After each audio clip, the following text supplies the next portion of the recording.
British আমলের আগে থেকেই কলকাতা ছিল 3টি ভাগে বিভক্ত: সুতানুটি, গোবিন্দপুর এবং কলিকাতা।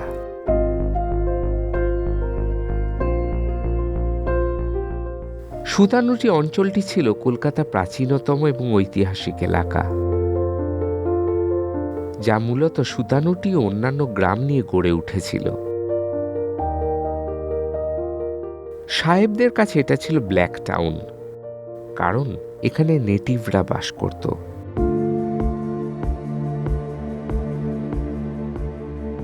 ব্রিটিশ আমলে সুতানুটি ছিল জমিদার, বাবু সংস্কৃতি এবং বাঙালি নবজাগরণের কেন্দ্রবিন্দু।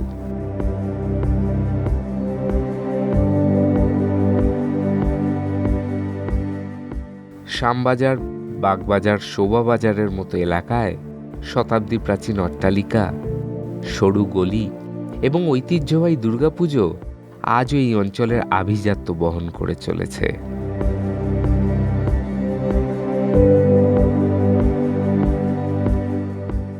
বর্তমান শহরবাসীর কাছে এই এলাকা নর্থ কলকাতা, আর নর্থ কলকাতা মানেই তো পাড়া, যেখানে আজও চোখে পড়ে পাড়া কালচার। রকে বসে আড্ডা, চায়ের দোকানে ধোঁয়া ওঠা চা, কিংবা টানা রিকশার দৌড়। আমার পাড়া সেরা সেরা অনুষ্ঠানে আজকের এপিসোড উত্তর কলকাতা।